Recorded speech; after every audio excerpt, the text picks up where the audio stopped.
உங்கள் அப்பா இப்படித்தான் தாய்மார் பேசணும் பாருங்க. பிள்ளை ஏதாவது அப்பாவானு டே அப்பா சொல்கிறதான் சரி செய்யன்னு சொன்னால் அந்த பிள்ளை நல்லா வருவான், அந்த பிள்ளை நல்லா வருவான். தப்பி தவறி உங்களுக்கு ஒரு பரிசு சீட்டில் 10 லட்சம் விழுந்தா நீங்கள் என்ன பண்ணுவீங்கன்ட்டு கேட்டார். அந்த பேஷண்ட் டாக்டரை பார்த்துட்டு சொன்னார், டாக்டர் நீங்கள் தானே எனக்கு திருப்பி உயிர் தந்துருக்கிறீங்க, 10 லட்சம் விழுந்தா அப்படியே உங்களுக்கு கொடுத்துருவேன் என்றார். இதை கேட்டவன டாக்டர் எங்கே விழுந்துட்டார். உனக்கு அம்மாவும் அப்பாவும் ராமனும் சீதையும் தான், காடு தான் அயோத்தி, இனி இந்த பக்கம் நிற்கப்படாது போடா. இப்படி ஒரு அம்மா சொல்லுவாளா? உண்மை அன்பினுடைய வளர்ச்சி, அறம் சார்ந்த அன்பு உயர்வை தொடுமே தவிர தாழ்வை தொடாது. அறந்தலை நிற்றலா அருமை மிகு பாசமா, இது இந்த ஓசைக்காக போட்டிருக்கிறார்கள். அறந்தலை நிற்றலா அருமை மிகு பாசமா அப்படின்றால் அறந்தலையில் அருமை இல்லையா? அது எப்படியும் ஒரு தலைப்பு போடுற பொழுது இப்படி போட்டால் தான் கேட்க சுவையாக இருக்கும், அதை நோக்கி போட்டிருக்கிறார். பாசம் என்றால் என்ன என்றால் வேறு ஒன்றுமில்லை, அன்புதான். பாசம் என்பது அன்பினுடைய வெளிப்பாடு தான். பாசம் பலவிதமாக வெளிப்படும். முக்கியமாக இவர்கள் சொன்னார்களே அண்ணன் தம்பி, கணவன் மனைவி, இதெல்லாம் அன்பினுடைய பிணைப்புகள். அறத்துக்கும் அன்புக்கும் தொடர்புண்டா இல்லையா? நான் உங்கள் பாசத்தை தான் அன்பென்று சொல்லிக்கொண்டு பேசுகிறேன். அறத்துக்கும் அன்புக்கும் தொடர்பு இருக்கிறதா? தொடர்பு இருந்தால் அது எப்படிப்பட்டது என்பதை திருவள்ளுவர் அன்புடைமை என்கின்ற அதிகாரத்திலே சொல்லுகிறார். அது பெரிய விஷயங்கள், அது 10 குறளும் படிக்க வேண்டிய குறள் தான். நான் 2 குறள் சொல்லுகிறேன். அவர் சொன்னதிலே முக்கியமானது, அறத்துக்கே அன்புசார் என்பர் அறியார் மரத்துக்கும் அகுதே துணை. திருப்பி சொல்லுகிறேன், அறத்துக்கே அன்புசார் என்பர் அறியார் மரத்துக்கும் அகுதே துணை. அன்பு எங்கே உண்மையாக நிற்கும் என்றால் அறம் எங்கே நிற்கிறதோ அங்குதான் அன்பு நிற்கும். அறம் நிற்கிற இடத்திலே தான் அன்பு நிற்கும். அறம் இல்லாதவனுடைய அன்பிலே உயர்வு எப்பொழுதும் இருக்காது. அதுபோல இன்னொரு குறள் சொன்னார், என்பில் அதனை வெயில் போல காயுமே அன்பில் அதனை அறம். 2 குறளும் எக்கச்சக்கமான குறள்கள் பார்க்க. என்ன தெரியுமா சொன்னார்? என்பில்லாத புழுவை வெயில் சுட்டு கொள்வது போல அன்பில்லாதவனை அறம் சுட்டு கொள்ளும். ரொம்ப கவனிக்க வேண்டியது. அன்பில்லாமல் ஒருவன் சமூகத்துக்குள்ளே இருப்பான் என்றால் அவனை வேறு யாரும் அழிக்க தேவையில்லை, அறமே வந்து அழிக்கும். இதைத்தான் இளங்கோவடிகள் சொன்னார், அரசியல் பிழைத்தோர்க்கு அறம் கூற்றாகும் என்றார். அதுக்கு இந்த 2 குறளும் ரொம்ப முக்கியமானது. அதாவது முதல் சொன்னேனே, அறத்துக்கே அன்பு சார் என்பர். அன்பு என்று ஒன்று இருக்குமானால் அது அறத்தின் சார்பாகத்தான் இருக்க முடியும். இது திருவள்ளுவரிடம் இருக்கிற முரண்பாடுகள் பல. அது அவர் முரண்பாடு அல்ல, நம்ம முரண்பாடு. அறத்துக்கே அன்பு சார் என்பர் சொல்லிவிட்டு அப்படின்னா என்ன அர்த்தம் என்றால் அறத்துக்குத்தான் அன்பு சார்பு, அறத்தோடு அன்பு சார்புபட்டது. பிறகு சொன்னார், அப்படி சொல்லுகிறவன் அறியார் என்றார். இது என்னடா அநியாயம்? ஒரு பெரிய விஷயத்தை சொல்லிட்டு இப்படி முட்டாள்கள் சொல்வார்கள் என்று சொல்லலாமா? அறத்துக்கே அன்புசார் என்பர் அறியார். பிறகு சொன்னார், மரத்துக்கும் அகுதே துணை. அறம் இல்லாதவற்றுக்கும் அன்புதான் துணை. இப்போ என்ன சொல்றார் திருவள்ளுவர்? அறத்துக்குத்தான் அன்பு துணை என்கிறாரா, அறம் இல்லாதவற்றுக்கும் துணை என்கிறாரா என்று ஒரு பெரிய குழப்பம் ஏற்படுகிறது. அறத்துக்கு அன்பு துணை என்றால் சரி, பிறகு என்ன செய்கிறார்? மரத்துக்கும் அகுதே துணை என்கிறார். அது எப்படி மரத்துக்கும் துணையாகும் என்கிற பொழுது பரிமேலழகர் என்ற மகா பெரிய புத்திசாலியான உரையாசிரியர் சொன்னார், அது எப்படி பொருள் எடுக்க வேண்டும் என்றால், இப்போ நான் சும்மா சொல்கிறேன் என் பாஷையில், நோய்க்கு மருந்தே துணை. நான் சொல்கிறது கேட்டிங்களா? நோய்க்கு மருந்தே துணை அப்படின்றா என்ன அர்த்தம்? நோய் மாறாமல் இருப்பதற்கு மருந்து துணை என்ற அர்த்தம். நோயை மாற்றுவதற்கு மருந்து துணை. அதுபோல மரத்துக்கும் அன்பே துணை என்றால் மரத்தை நீக்குவதற்கும் அன்பே துணை என்று கொள்ள வேண்டுமே தவிர மரத்துக்கு அன்பு சப்போர்ட் பண்ணும் என்று எடுக்கக்கூடாது. அடுத்தது சொன்னாரே, அது பெரிய குறள். என்பில் அதனை வெயில் போல காயுமே அன்பில் அதனை அறம். எங்கள் ஐயா சொல்லுவார், என்பில் அதனை வெயில் போல காயுமே, இந்த புழுவை வெயில் சுடுவது போல அன்பில்லாதவனை அறம் சுட்டு கொன்று விடும். இதில் இருந்து விளக்கம் சொல்ல தொடங்குவார்கள் பெரியவர்கள். அவர் என்ன சொல்லுகிறார்கள்? இந்த புழுவை இந்த புழுவை வெயில் சுடுவது என்பது உவமை, அன்பில்லாதவனை அறம் சுடுவது என்பது கருத்து. அப்போ இந்த உவமையை கொஞ்சம் கூட விளங்கினமானா இதையும் விளங்கலாம். அப்படி விளங்க வேண்டிய தேவையில்லை. உவமை என்பது ஒரு உடையொப்பு என்று தான் சொல்லி இருக்கிறார்கள். பொருத்தமான கருத்து வருகிற பொழுது விரித்து விளங்கலாம். அப்போ நம் பெரியவர்கள் என்ன சொன்னார்கள், பரிமேலழகர் என்ன சொன்னார் என்றால், இந்த எங்கள் ஆசிரியரும் அதைத்தான் சொல்லுவார். என்ன சொல்லுகிறார் என்றால், என்பில் அதனை வெயில் போல காயும், என்பில்லாததை வெயில் சுடும். இப்போது அதில் என்ன என்றால் பாருங்கள், இப்போ வெயில் வெளிக்கிட்டு புறப்பட்டு வர்ற பொழுது இன்றைக்கு ஒரு 25 புழுவையாவது நான் சுட்டுக்கொள்வேன் என்று நினைச்சு கொண்டா வரும். இன்றைக்கு ஒரு 25வது புழுவை சுட்டுக்கொள்கிறேன் என்று நினைச்சா வரும். வெயிலுக்கு புழுவை சுடுகிறது நோக்கமே கிடையாது. ஆனால் புழு என்ன செய்யும் தெரியுமோ, வெயிலை கண்டவுடன் இருட்டுக்குள்ளே இருந்தது நெளிஞ்சு நெளிஞ்சு நெளிஞ்சு வெயிலை பிடிக்கிறேன்னு வரும், வந்து வெயிலுக்குள்ளே அம்பிட்டு செத்துப்போம்.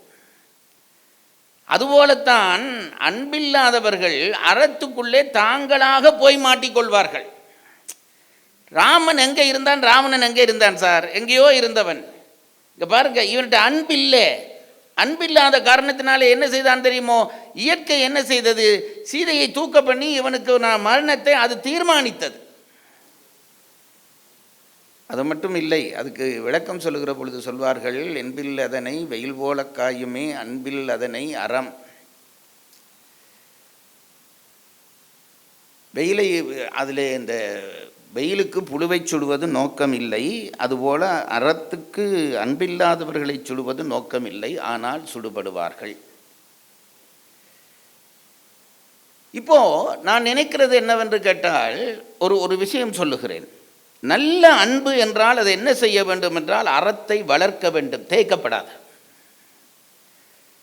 பாசம் என்று நீங்கள் பேசுகிறீர்களே, அந்த பாசம் என்பது அறம், அந்த என்ன அருமை மிகு பாசம் என்கிறீர்களே, உண்மை பாசம் என்றால் அறத்தை அது வளர்த்தெடுக்க வேண்டும்.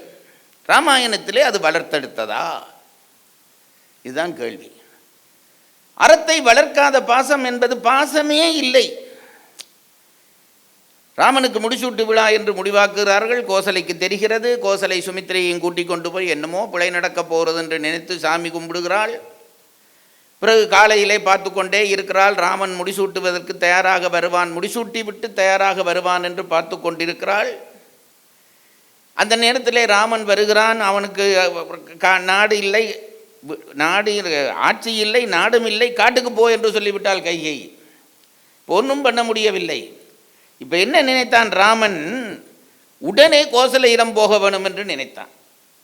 ராமன் லட்சுமணன் கோவிச்சுட்டு கூட்டிக் கொண்டு கோசலையிடம் முதல் கோசலையிடம் தான் போகிறான். கோசலையிடம் போகிறான். ஏன் போகிறான் என்றால், பெற்ற தாய் அவள் இந்த துன்பத்தை தாங்குவாளா? முதல் நாள் பிள்ளைக்கு ஆட்சி என்று சொல்லிவிட்டு அடுத்த நாள் ஆட்சி இல்லை என்றால் தாயாலே அதை தாங்க முடியுமா?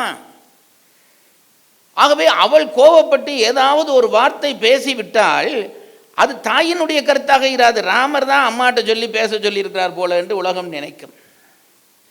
ஆகவே அம்மாவை முதல் சமாதானப்படுத்த வேண்டியது தன்னுடைய கடமை என்று நினைத்து கொண்டு ராமன் விறுவிறு என்று கோசலை இருந்த இடத்துக்கு வந்தான். கோசலை பார்க்கிறாள். உன் தலையிலே மணிமுடியை காணவில்லை, தலைமுடி அபிஷேக நீரினாலே நனையவில்லை, வெறுமையாக வருகிறான். இப்போ கோசலை நினைத்தால், அப்போ முடிசூட்டு விழாவுக்கு ஏதோ பிழை நடந்து விட்டது. கொற்றவன் கொடையுமின்றி, என்னம்மா பாட்டு, குலைக்கின்ற கவரியின்றி கொற்றவன் கொடையுமின்றி இழைக்கின்ற விதிமுன் செல்ல தர்மமே, இழைக்கின்ற விதிமுன் செல்ல தர்மமே இறங்கி ஏக வருகிறான் ராமன். இப்போ தலையில் முடி இல்லை, நீர் இல்லை, இவளுக்கு தெரிஞ்சு போச்சு. நான் இந்த இடத்த ரொம்ப ரசித்து நினைக்கிறதும் பேசுகிறதும் என்னென்றா, இப்போது வருகிறான் ராமன். அவனுக்கு என்னென்றா, அம்மா பேலன்ஸ் தவறிடுவாளோண்டு அவனுக்கு பயம். தாயாகிய கோசலை என்ன நினைக்கிறாள், பிள்ளை பேலன்ஸ் தவறிடுவானோன்று நினைக்கிறாள். என்னமோ பிள்ளை நடந்துட்டு முடிசூட்டு விழாவுக்கு இவனுக்கு ஏதாவது தடுமாறிடுவானோன்று இவளுக்கு பயம், அம்மா தடுமாறிடுவாளோன்று அவனுக்கு பயம். நேராக வருகிறான். வந்து அம்மாவுக்கு பக்கத்தில் உட்கார்ந்துருப்பான். அப்படி அம்மா அந்த இப்படி சீட்டில் இருந்திருந்தால் பக்கத்தில் உட்கார்ந்துருப்பான், முழங்காலில் சீட்டில் இருந்துட்டு அம்மாவோட மடியில் இப்படி தலையை வச்சு படுத்திருப்பான். இதெல்லாம் அந்த 2.1 2.3 படுத்திருப்பான். அம்மா கையை பிடிச்சி இப்படி கையில் வச்சு முத்தம் கொடுத்துருப்பான். கோசலை என்ன பண்ணியிருப்பாள்? தலையை தடவி இருப்பாள். அவனுக்கு தெரிஞ்சிட்டு பிள்ளையினுடைய செயலேருந்து என்னமோ பிரச்சனை நடந்துட்டுது. தலையை தடவி இருப்பாள். தடவி கேட்டாள், முடிசூட்டு விழாவுக்கு ஏதாவது இடையூறு வந்ததோ என்றாள். ஒரு அரசியாய் பேசுகிறாள் கோசலை. டேய், நீ முடிசூட்டாது வேற, என் பிள்ளை முடிசூட்டுறது வேற.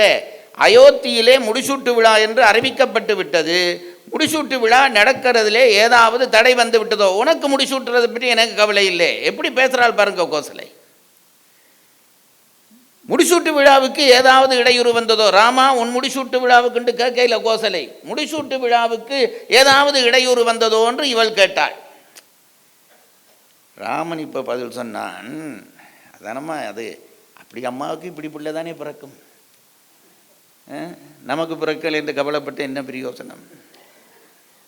அந்த அம்மா பிள்ளை வருகிறான், தாய் கேட்கிறாள், முடிசூட்டு விழாவுக்கு ஏதாவது இடையூறு வந்தது என்று கேட்டோன்னே ராமன் சொன்னான், இல்லையே அம்மா, முடிசூட்டு விழாவுக்கு ஒரு இடையூறும் இல்லை. உன் பிள்ளை பரதன் முடிசூட்டுவான் என்றான். உன் பிள்ளை பரதன் முடிசூட்டுவான். இதுக்கு கேட்கிறாள் கோசலை. ஒரு நிமிஷம் அவள் மனம் தடுமாறுகிறது. அப்போ உனக்கு முடிசூட்டு விழா இல்லையா? அப்போ என்னமோ நடந்துருச்சா? நம்ம கைகை ஏதோ பண்ணிட்டாளா? அப்போ முடிசூட்டு விழா உனக்கு இல்லை என்றால் அப்போ என்னமோ பிரச்சனை நடந்து விட்டது. அப்போ பரதனுக்கு முடிசூட்டு விழா என்கிறாய், அப்போ எங்கேயோ அங்கே தான் சூக்கியமம் இருக்கிறது என்று கோசலை நினைத்தாள். நினைத்து விட்டு சொன்னால், ஒரே ஒரு பிரச்சனைடா. டக்குன்னு பேசுகிறாள் பாருங்க. நாங்கண்டா, ஐயோ உனக்கு முடிச்சுட்டு விழா இல்லையா, கையை சூது பண்ணிட்டாளா, அவள் அப்படி பண்ணுவாண்டு அப்போவே தெரியும், உங்கள் அப்பா அங்கேயே தான் கிடந்தார். இப்படி ஒப்பாரி வைப்போம். கோசலை அப்படி பேசவே இல்லை. அப்படி இருந்தாள். இருந்து பிள்ளை வந்து வந்தோடனே, என்னப்பா உனக்கு முடிசூட்டு விழா இல்லையா, என்ன பிரச்சனை என்றால், மூத்த பிள்ளைக்கு முடிசூட்டுவது என்று இந்த ஊர் எங்கள் சூரிய மரபிலே ஒரு மரபு இருக்கிறது. மூத்த பிள்ளைக்கு தான் முடிசூட்டு விழா.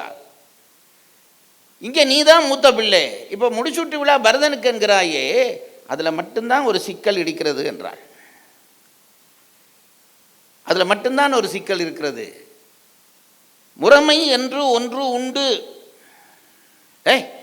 பரம்பரையாக பேணி வருகிற ஒரு முறைமை இருக்கிறது அல்லவா? முறைமை என்று ஒன்று உண்டு.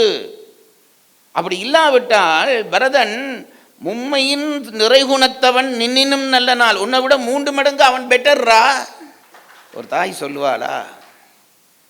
சொல்லிவிட்டு சொல்லுகிறாள், இந்த இதுதான் பாருங்க உண்மை பாசம். எங்களுக்கு உண்மை பாசம் எது, பொய்ப்பாசம் எதுன்னு தெரியாது. இந்த தர்க்கத்திலே, தர்க்கம் என்ற ஒரு பகுதி இருக்கிறது. இந்த பிள்ளைகள்லாம் கட்டாயம் படிக்க வேண்டும். தர்க்கத்திலே என்ன செய்வார்கள் என்றால், போலி தர்க்கம் என்று ஒன்று இருக்கிறது. இந்த போலிகளை நம்பப்படாது. இப்போ பாருங்க, நான் சும்மா ஒரு உதாரணத்துக்கு சொல்கிறேன்.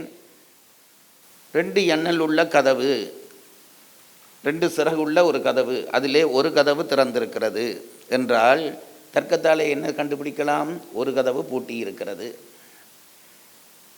இப்போ ஒருத்தன் கெட்டிக்காரன் என்ன பண்ணினான் என்றால், 2 கதவும் திறந்திருக்கிறது. அப்படியானா என்ன அர்த்தம்? 2 கதவும் பூட்டி இருக்கிற அர்த்தமா? ஒரு கதவு பாதி திறந்திருக்கின்றா, ஒரு கதவு பூட்டின என்று நீ அனுமானத்தாலே சொன்னாய். இப்போ 2ம் திறந்திருக்கிறேன், அப்போ 2ம் பூட்டி இருக்கிறதா? அது போலி தர்க்கம் என்று பெயர். அப்படி போலி அன்புக்கு இடம் கொடுக்கக்கூடாது. உண்மை அன்பு எப்படி இருக்கும் என்பதெல்லாம் இந்த இடத்துல தான் நாங்கள் படிக்க வேண்டும். ராமாயணத்தை படிக்கிறது சும்மா இல்லைங்க. கோசலைங்க ராமனை என்னவும் பண்ணிட்டு போட்டு நமக்கு என்ன கஷ்டம்? இதுக்குள்ளே நமக்கு சில மருந்து ஏற்றப்படுகிறதா இல்லையா? பிள்ளை வந்து சொல்லுகிறான், அம்மா தாய் கேட்குறாள், உனக்கு என்ன நாட்டுக்கு முடிசூட்டு விழா நின்றுட்டுதா? இல்லையம்மா, நாட்டுக்கு பரதன் முடிசூட்டுகிறான். அதுக்கு அவள் பதில் சொல்லுகிறாள், நிறைகுணத்தவன் நின்னினும் நல்ல நாள். இங்கே பாருங்க, இப்போ ராமனும் கையையும் அந்த பேலன்ஸ் பண்ணுறாங்க ஒருத்தர். ராமன் இப்படி கொளர தூக்கி விட்டுமா, எங்கள் அம்மா இப்படி தானே பேசுவார். நான் அப்படி தான் நினைக்கிறது இந்த காட்சி படிக்கிற பொழுது. ஒரு ஒரு ஒரு வீட்டில் ஒரு அப்பாவுக்கு ஹார்ட் அட்டாக் வந்துட்டுது. கடுமையான ஆபத்து. கொண்டு போய் சேர்த்துட்டார்கள். ஒரு மாதிரி டாக்டர் காப்பாற்றிட்டார். வீட்டில் இந்த அப்பா வாங்கி வச்சுருந்த ஒரு பரிசு சீட்டு இருந்தது. அதுக்கு 10 லட்சம் ரூபா விழுந்துட்டுது அந்த வாரம். டாக்டர் சொல்லிட்டார், இந்த குடும்பத்தையே கூப்பிட்டு இந்த அப்பாவுக்கு அதிர்ச்சியான செய்தி ஒன்றும் சொல்லாதீர்கள், அவர் தப்ப மாட்டார். அப்படி சொன்ன உடனே இவங்கெல்லாம் உடனே தயாரானார்கள். இது சொல்லப்படாது, இந்த 10 லட்சம் விழுந்து சொன்னால் அப்பாவுக்கு அதிர்ச்சியாக போவோம், அவருக்கு ஹார்ட் அட்டாக் வந்துடும், சொல்லப்படாது எல்லாம் ஆளுக்கால் பேசிக்கொண்டார்கள். டாக்டர் சொன்னார், நீங்கள் சொல்லாதீங்க, அது மெல்ல மெல்ல மெல்லமாக எப்படி சொல்ல வேணுமோ நான் சொல்கிறேன். அவர் சைக்காலஜிக்கல் டாக்டர், நான் சொல்கிறேன்ட்டார். சரி, அவரே சொல்லட்டு விட்டோன்னே இவர் போனார், இந்த பேஷண்ட்டை போனார். பேஷண்ட்டை போய் கேட்டார், ஐயா இப்போ எல்லாம் நல்லா இருக்கீங்களான்னு கேட்டார். அவர் நல்லா இருக்குன்றார். நான் சும்மா உங்கள்கிட்ட ஒரு விளையாட்டாக ஒரு கேள்வி கேட்கணும் போல் இருக்குது, என்ன கேள்வி கேளுங்கன்றார். அவருக்கு டாக்டர் மேலே மதிப்பு, காப்பாற்றிட்டார். என்ன வேணுமென்று கேளுங்கன்றோடனே டாக்டர் சும்மா சொன்னார், இப்போ திடீரென்று உங்களுக்கு ஒரு 1000 ரூபா கிடைச்சா நீங்கள் என்ன பண்ணுவீங்கன்னு கேட்டார். இந்த உடனே அதிர்ச்சி கொடுக்காம கொஞ்சம் கொஞ்சமாக சொல்கிறாராம். 1000 ரூபா கிடைச்சா என்ன செய்வீங்கன்னொடனே இவர் சொன்னார், 1000 ரூபா கிடைச்சா ஐயா நான் ஒரு கோயிலுக்கு போய் உண்டியலில் போட்டுருவேன், என்ன ஆண்டவன் காப்பாற்றினேன் அல்லவா. சரி, அப்போ இப்போ அடுத்தது கேட்குறேன், உங்களுக்கு ஒரு 10,000 கிடைச்சா என்ன செய்வீர்கள்? எங்கேயாவது ஒரு கோயில் திருப்பணிக்கு கொடுத்துருவேன், இறைவன் தானே அதையும் பண்ணினான். இதுவே 1 லட்சமாக கிடைச்சா என்ன பண்ணுவீர்கள்? எங்கேயாவது ஒரு அனாதை இல்லத்துக்கு கொடுத்து பிள்ளைகளை வாழ வைக்க சொல்வேன். இப்போ பார்த்தார், இவர் கொஞ்சம் தெளிவாக இருக்கிறார், இனி சொல்லலாம்னு நினச்சி டாக்டர் சொன்னார், தப்பி தவறி உங்களுக்கு ஒரு பரிசு சீட்டில் 10 லட்சம் விழுந்தால் நீங்கள் என்ன பண்ணுவீங்கன்ட்டு கேட்டார். அந்த பேஷண்ட் டாக்டரை பார்த்துட்டு சொன்னார், டாக்டர் நீங்கள் தானே எனக்கு திருப்பி உயிர் தந்துருக்கிறீங்க, 10 லட்சம் விழுந்தால் அப்படியே உங்களுக்கு கொடுத்துருவேன் என்றார். இதை கேட்டவன டாக்டர் மயங்கி விழுந்துட்டார். அவருக்கு ஹார்ட் அட்டாக் வந்துட்டுது. அவர் எதிர்பார்க்கல 10 லட்சம் தனக்குத்தான்ட்டு. அது மாதிரி இந்த போட்டி போடுகிற பொழுது பாருங்க, ஒருத்தர் கருத்தை ஒருத்தர் பேலன்ஸ் பண்ண வேணும். ராமன் சொன்னான், அதுக்கு கையை சொல்லுகிறாள், இவன் சொல்லுகிறான் நான் காட்டுக்கு போக போகிறேன் அம்மாண்டு. காட்டுக்கு போகிறது சொல்லல, முதல் சொல்கிறாள் பரதன் தான் ஆள போகிறேன்ட்டு சொன்னோடனே கோசலை அவனை பார்த்து புத்திமதி சொல்லுகிறாள். எனக்கு ரொம்ப பிடிச்ச இடம் பாருங்க, என்ன சொன்னால் தெரியுமா? டேய், ஆட்சி முடிசுட்டு விழா இதெல்லாம் ஒரு பக்கம் இருக்கட்டும், உங்கள் அப்பா என்ன சொல்லுகிறாரோ அதை செய்கிறது தாண்டா உங்களுக்கு கடமை. உங்கள் அப்பா என்ன சொல்லுகிறாரோ அதை செய்கிறது தாண்டா உனக்கு கடமை என்று கோசலி பேசுகிற பேச்சை காட்டி நான் வியந்திருக்கிறேன். உங்கள் அப்பா இப்படித்தான் தாய்மார் பேசணும் பாருங்க. பிள்ளை ஏதாவது அப்பாவானு டே அப்பா சொல்கிறதான் சரி செய்யு சொன்னால் அந்த பிள்ளை நல்லா வருவான், அந்த பிள்ளை நல்லா வருவான். அப்போ அப்பா சொல்கிறது தான் சரி போய் செய்யு சொல்லுகிற பொழுது இருக்குதே, அது பாசம்தான், அன்பு தான். அந்த பாசம் என்ன செய்தது? அறத்தை வளர்த்தது. அதுக்கு பிறகு கொஞ்சம் கவலைப்படுகிறாள். காட்டுக்கு போக சொன்னோடனே எனக்கு நீ வேற ஒன்றும் இல்லையா, நாட்டில் ஒரு மூலையில் இருந்துட்டு போ, காட்டுக்கு போக சொல்கிறாங்களே என்று சொல்லிட்டு, அப்பவும் கூட நீ அப்பாவோட சண்டை பிடின்னு சொல்ல இல்லை, நான் போய் இதுக்கான நியாயத்தை கேட்டுட்டு வர்றேன்ட்டு அவள் போகிறாள், மனைவின்ற உரிமையோடு போகிறாள். இதுதான் உண்மை அன்பினுடைய வளர்ச்சி. அறம் சார்ந்த அன்பு உயர்வை தொடுமே தவிர தாழ்வை தொடாது. இதே போல தான் லட்சுமணனுக்கு ராமனை கண்டவன்னு சொல்லிட்டான், நானும் காட்டுக்கு வருவேன் என்று சொல்லிவிட்டான். போகிறார்கள், சுமித்திரரும் போகிறார்கள். லட்சுமணன் அம்மா அங்கே அவள் இருக்கிறாள். அவளுக்கு எல்லா விஷயமும் தெரிஞ்சிட்டுது, அவள் பெரிய ஞானி. ராமன் வருகிறான், லட்சுமணன் வருகிறார்கள். வந்த உடனே அவள் பேச இல்லை. கம்பன் பண்ணுற நுட்பங்கள், நாடகாசிரியனாக கம்பன், அவள் பேசவே இல்லை. ஏன் பேசினா பிழை. அட பாவி, உன்னையா காட்டுக்கு போக சொல்லிட்டால்தான் கையைக்கு எதிரான கருத்து, நீ போகிறது தான் நல்லதுன்னு சொல்லிட்டா கோசலைக்கு எதிரான கருத்து. இவள் நடுவில் பாய்ச்சவள், இவள் 2 பேருக்கும் இடையில் நிற்கிறவள் சொல்லப்படாது. ஒன்றும் சொல்ல, பேசாமல் இருந்து அழுதாள். அழுதுட்டு ராமனை கட்டி பிடிச்சு கொண்டு அழுதாள். லட்சுமணனை கூப்பிட்டு என்ன செய்கிறாள்? கூப்பிட்டு சொன்னால், நீ எங்கடா புறப்பட்டேன்ட்டு கேட்டாள். லட்சுமணன் பதறி போனான். அம்மா போவனான்னு சொன்னால் ராமன் நிப்பாட்டிட்டு போயிடுவான். ஆகவே நீ எங்கடா போயிட்டேன்ட்டு கேட்டோன்னே இவள் சொன்னாள், எங்கள் அண்ணனோடும் அண்ணியோடும் நான் காட்டுக்கு போகிறேன்னுட்டான். அப்படி ஒரு தரம் சொல்லாதே சுமித்திரை, அண்ணனோடும் அண்ணியோடும் நான் காட்டுக்கு போகிறேன்னோடனே அப்படி சொல்லாதே. லட்சுமணன் பதறி போனான். அப்போ என்ன போவனாம்ன்றாளா? கொஞ்சம் பொறுத்து சொன்னால், ஆகாததன்றால் உனக்கு அவ்வனம் அயோத்தி. இனி ஒரு தரம் காட்டுக்கு போகிறேன்ட்டு சொல்லாதடா. காடு உனக்கு ஏதோ கூடாத இடத்துக்கு போகிறது, நீ ஏதோ பெருமை செய்கிறேன்ட்டு நினைக்கிறா. இல்லைடா, இனி உனக்கு காடு தான் அயோத்தி, அதை தெரிஞ்சுக்கொள். ஆகாததன்றால் உனக்கு அவ்வனம் இவ்வயோத்தி மாகாதல் ராமன் நம் மன்னவன். அப்பா விட்டு போகிறேன்னு அதெல்லாம் பேசாத, அம்மா விட்டு போகிறேன், ராமனும் சீதையும் தான் நீ உனக்கு அம்மா அப்பா. வையம் ஈந்தும் போகா உயிர் தாயர் அச்சீதை என்றே ஏகாய் இனி இவ்வையின் நிற்றலும் ஏதம் என்றாள். இதற்கெல்லாம் சொல்லிட்டு உனக்கு அம்மாவும் அப்பாவும் ராமனும் சீதையும் தான், காடு தான் அயோத்தி, இனி இந்த பக்கம் நிற்கப்படாது போடா. இப்படி ஒரு அம்மா சொல்லுவாளா? அதுவும் அவள் சொல்லி முடிக்கிற அளவு பாருங்க. ஏகாய் இனி இவ்வையின் நிற்றலும் ஏதம் என்றாள். என்னடா அதிகம் பேசிக்கொண்டு நின்றா இவன் அம்மாவும் மனும் ஏதோ திட்டம் போடுறாருங்கட்டு ஊரில் உள்ளவன் சொல்லுவான்டா. விஷயம் முடிஞ்சது, நீ வெடிக்கிடு போண்டுட்டாள். லட்சுமணனுக்கு அப்படி சந்தோஷம். அட இப்படி ஒரு அம்மாவுக்கு பிறந்தனேன்ட்டு நினைச்சிருப்பான். நினைச்சு கொண்டு திரும்பி அந்த பக்கம் காலடி எடுத்து தூக்கி வச்சான். திருப்பி சுமித்ரா டேய் லட்சுமணா இங்கே வாடான்ட்டான். பயந்து போனான். அப்போ அம்மாவுக்கு மனம் மாறி போச்சோ, திருப்பி கூப்பிடுறாளோன்ட்டு நினைச்சான். அவள் சொன்னாள், அது என்னம்மா பாட்டு, பின்னும் பகர்வாள். இப்படி இந்த அம்மா மாதிரி யாரும் ஒரு ஆள் பக்கத்தில் எனக்கு இருந்து கொண்டே இருக்கணும், அப்போ தான் எனக்கு சப்போர்ட். பின்னும் பகர்வாள். போனவனை கூப்பிட்டு திருப்பி சொல்ல தொடங்கினா, ஒன்னென்று சொல்கிறேன்ப்பா. பின்னும் பகர்வாள் மகனே தம்பியனும் படிக்கன்று. நீ இனி தம்பியா நினைச்சு கொண்டு போகாத, அண்ணனோட தம்பி போறன்னு நினைச்சு கொண்டு பேசப்படாது. பின்னும் பகர்வாள் மகனே அவன் பின்செல் தம்பியனும் படிக்கன்று அடியாரின் ஏவல் செய்தி. அண்ணனோட போறன்னு இப்போ சொன்னியே கொஞ்ச நேரத்து மேல் படுவா, இனி அப்படி பேசப்படாது. அண்ணனோட போகையில் உன்னுடைய தலைவனோட வேலைக்காரனா போற நினைச்சு போடா.